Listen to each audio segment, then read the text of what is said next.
All right. Today, I want to talk about the things that nobody talks about and what I've learned from podcasting. So, are you podcasting? Are you thinking about podcasting? Have you done research on what you need to know and preparation in order to podcast? Because if you have, you're probably finding a lot of details about equipment, about how long your show should be, about YouTube, how to upload, how to get the most views, thumbnails, all those things. And these two things that I have learned are things that, for all the research I did, nothing prepared me. Nobody was talking about it. So I'm here to just put it out there because I was incredibly taken aback at these feelings that I had while I was podcasting. So the first thing I learned when podcasting was it's a skill to interview, just like it's a skill to be interviewed. So when you are being interviewed, we all have this inner child, and the inner child simply wants to be seen, heard, acknowledged, and accepted. So all of a sudden, the little child within us has been asked to be on this podcast, which means we're coming in as an expert. We have the floor, we have the platform to say what we need to say. We will receive praise. We will be in the spotlight. And our little child loves that because it's kind of feeling that validation that on whatever level maybe you're not feeling validated, you will receive the validation. I can promise you that. And it's really cool when people do acknowledge you, especially people who you trust, who you respect. And in the end, they end up saying like, wow, you've been doing a lot of podcasts. It's so cool to see you out there. It's so cool to watch you demonstrate your knowledge. So it is a pat on the back. Your ego is going to love it. But the skill that I'm talking about when you're being interviewed is that it's very easy to go on long, rambling, repetitive tangents.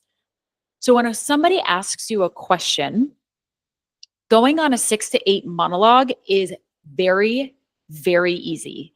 And in the beginning, we are bringing value and we want to bring value. That's why we were there. However, at some point, you lose your way in the answer. And then all of a sudden, you're going on, and you might even be thinking to yourself, how did I get here? What was the question? How do I get back to answer the question? Because you are trying so hard just to be valuable. And so when I say that it's a skill to be interviewed, you have to have a really robust way of speaking. You have to be prepared. Now, every person who interviews you is pretty much going to say that they want it to be conversational. But the truth is there still is an interviewer and there still is an interviewee. Therefore, when the question is asked, the interviewee assumes that they are going to answer the question, which they do. And then you have to be concise. You need to have your examples prepared and ready. And when you're talking in person, okay, when you're talking in person on camera, meaning we're side by side, but we have a camera in front of us, the chemistry is there. The engagement within the two people are there. It's easy. It's just like being in real life. You just have a camera on you. Now, the difference when you are filming through the camera, right? So it's two people in different cities and you're going through the camera, there's a lag. There's the energy that's missing in it is challenging because a lot of times you have that prelim phone call and you talk and it's so great and you love it. And then all of a sudden, hang on.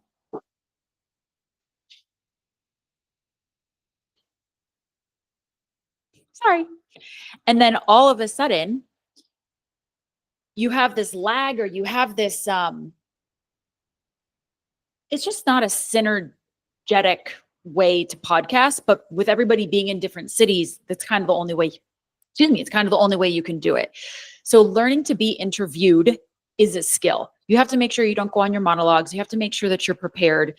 even if the person says it's conversational, still think about what it is that they could ask you and have your examples, have your stories, maybe practice your answers, not really knowing what they're going to say.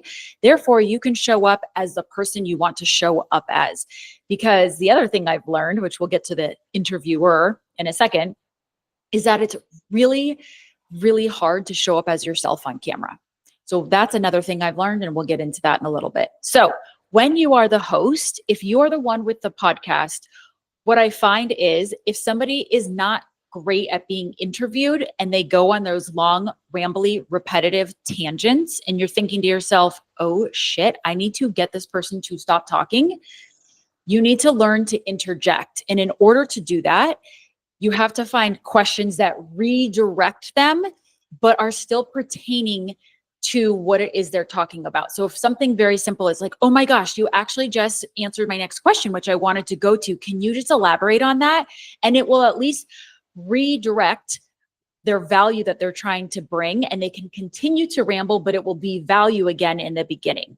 And I think it's a little bit of a skill to understand who you are as a host as well as who you are when as an interviewee, because when you're a host, your job is really to kind of be a little bit more quiet, and your job is to listen, and your job is to ask thoughtful questions. But you also want to make sure that it feels like a conversation. And in order for it to feel like a conversation, you kind of have to offer your side, your thoughts, your experience as well.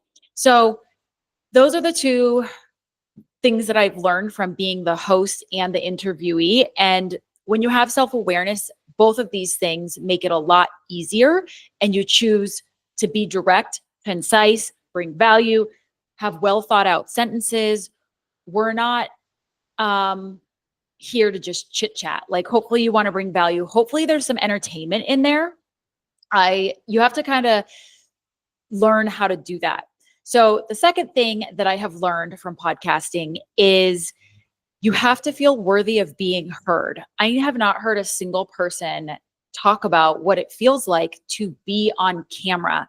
So not only do you have to show up as yourself, which probably you're like, what the hell does that mean? But you also have to claim your worthiness, and you have to believe that your voice, your experience, your thoughts, your opinions, your feelings, that they all matter. So if you look at if you break that down, what it looks like to feel worthy of being heard, it really turns into 5 categories. And I took notes. So we have self-respect, confidence, a sense of being, freedom from perfectionism, and the courage to speak because you know you matter. This just has all sorts of interruptions today. And what I love about these 5 things are that you know that what you have to say has brought you to that seat at that table. And that's where you should be. And people want to hear what you have to say. Now, when you feel like you're getting rambly, that's when it's time to practice. The third thing that I have learned from being on podcasts is that you have to show up as yourself. We all have a mess behind us. We all have a bad day. We all feel like we don't have our shit together. But when you get on that podcast, when you are being interviewed or when you have a show to host, you gotta pull it together. You don't have a choice, but your energy changes. So it's fine, because as soon as you get in front of the camera, like everything you were thinking about really just falls to the side, and you can pick it up when you are done filming. But now it becomes, who are you? Who's your camera person? And I'm going to give you a really personal example. I had my boyfriend watch all of the episodes from the Hot Girl School, which is no longer a podcast. And the one thing that stuck out to me, which bless his soul for telling me this, he said, you sit like you have a stick up your ass. How am I supposed to take advice from someone who is stiff and who does not even feel comfortable in her own body?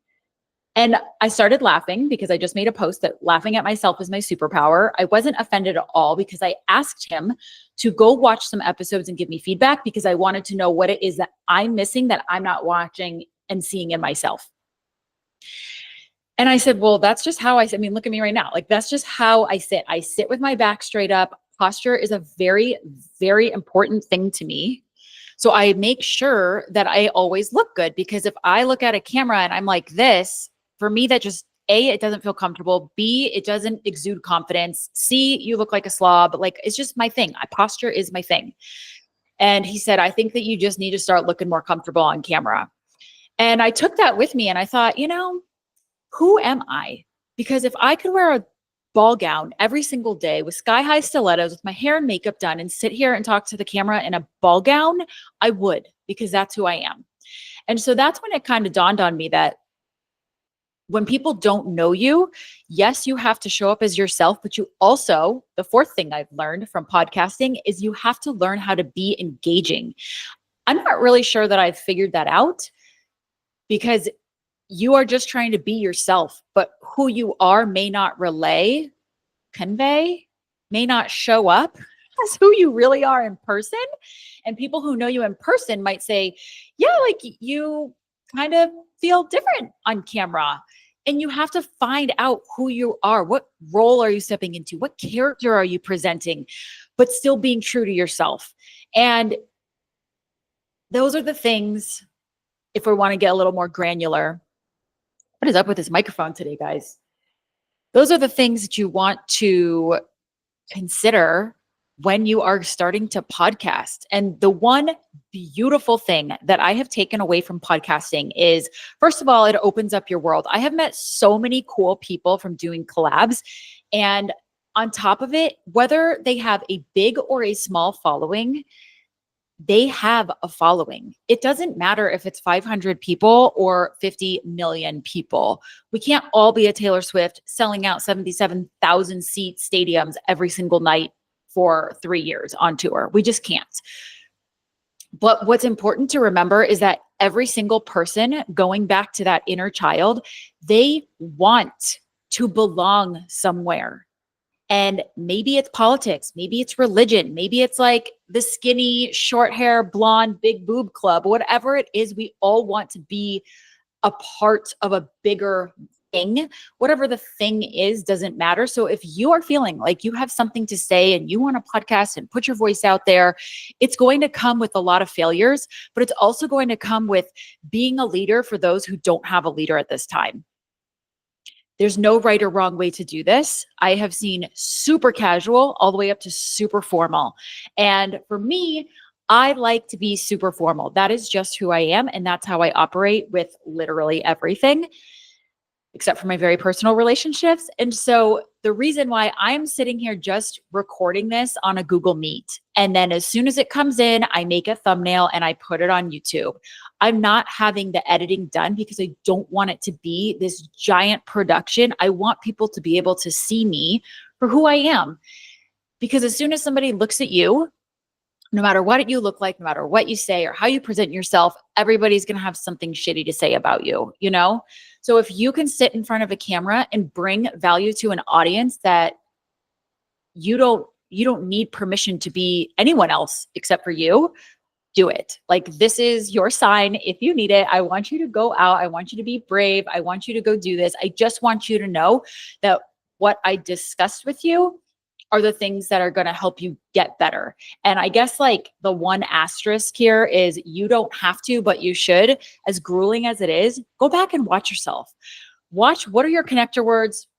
Where are you looking? Where do you get awkward? Do you use your hands too much? Your posture? What colors do you like to wear? How fluid are your sentences? Do you start and stop and start and stop and start and stop? Like, what do you like and what don't you like? And as you do this more, you will both get more comfortable on camera, but you'll also become a better speaker. Your thoughts will be more well thought out. Your sentences will become more robust. You will have a new skill, essentially. That's so rude, microphone. You will essentially have a new skill that you can bring, and it will get easier with time. Now, I've only been doing this for a year, in case I didn't say that in the beginning, and you've gotten this far. So I don't have a lot of information or tips to give, but this was just something that I wanted to put out there, because when I think about other podcasters, which I love the Hermosis, but I also love Chris and Cavallari, and I go to them for very different things, and I can binge their material content for so long. The Hermosis are well-spoken and bring so much value. Kristen Cavallari, it's like you just kind of want to know her life. On top of it, she feels like a girlfriend. So if you ever find this podcast, I would love for you to reach out somehow and say, hey, let's go get a glass of wine, because I will. But they both bring value in different ways. And one is like straight business, and the other one has like the celebrity allure that, we're not privy to if you're not a celebrity. And both of them capture me in completely different ways, which is the perfect example of how who you are will attract your people. So get out there. There's plenty of business, plenty of podcasting, plenty of viewers to go around and do your thing. And if you need anything, me and my little experience of 1 year, we're here to help.